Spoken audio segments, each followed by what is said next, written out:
et bienvenue sur la chaîne YouTube de Figurines Collector. Aujourd'hui, on se tourne du côté de la licence Resident Evil pour une review d'une figurine d'un liqueur par la marque Numskull. Alors le liqueur, c'est cette créature que vous voyez ici devant moi. C'est une des créatures les plus emblématiques de cette licence. Elle s'est vraiment imposée dans le monde de la pop culture parce qu'elle a un look juste terrifiant en fait.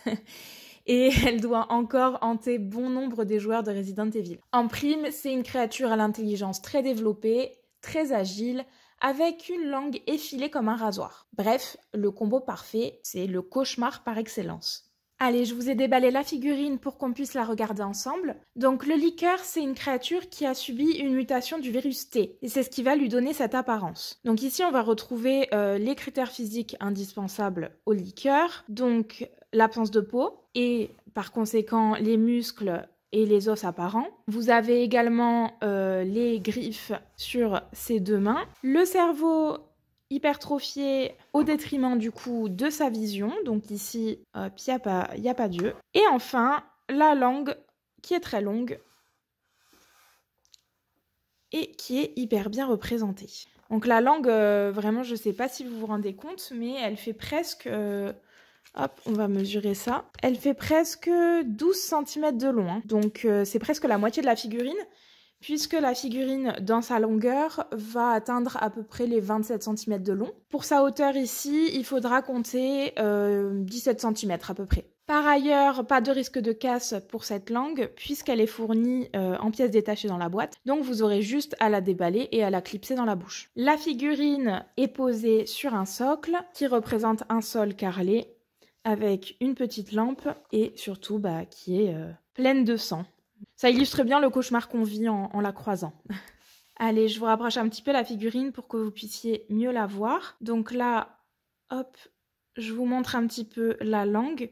Alors moi, c'est vraiment la partie préférée de la figurine, je trouve. Elle est super bien faite, la peinture est très belle. Et en fait, elle a été vernie, donc c'est un vernis brillant. Et donc, il y a vraiment cet aspect mouillé, luisant, bien gore, quoi. C'est super bien représenté. Je trouve que c'est ce qui manque un petit peu sur le reste du corps. C'est vrai que je m'attendais à quelque chose d'un peu plus brillant en fait par rapport à la boîte. Là, c'est un peu dommage parce que du coup, la musculature est peinte en rouge assez vif et il n'y a pas beaucoup de reflets dessus. C'est un peu dommage. Je pense que j'aurais apprécié qu'il fasse quelque chose un peu comme la langue pour avoir ce rendu-là. Mais c'est peut-être aussi ce qui permet justement à la langue d'avoir ce rendu... plus luisant et plus humide, quoi. C'est peut-être ça qui fait le contraste. Au niveau, hop, de la tête, donc je vous montre un petit peu le cerveau qui est plein de réalisme, qui est également bien ombré, c'est joli, enfin c'est joli, parce que ça peut être joli, c'est réaliste en tout cas.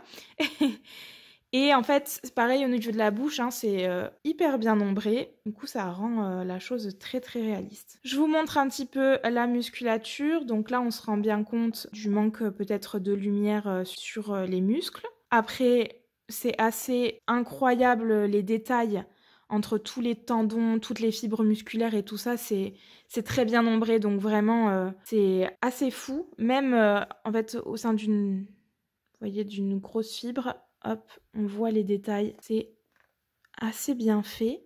Je vous montre les griffes, qui sont très bien aussi. Vraiment, au-delà de l'aspect peinture que je vous disais tout à l'heure, c'est très très bien réalisé. Il y a beaucoup de détails. C'est super réaliste. C'est bien gore. Je vous montre les os à l'arrière. En fait, vous voyez, il y a vraiment des différences au niveau des textures, que ce soit la texture des os ou la texture des muscles. Il n'y a rien qui est fondu, c'est vraiment... on voit bien la différence entre les différentes matières et tout ça, c'est vraiment bien fait. On va s'attarder un petit peu plus sur le socle pour vous montrer un peu cet effet carrelage cassé. La petite lampe à côté. Et surtout l'effet du sang, j'aime beaucoup, c'est vraiment bien fait.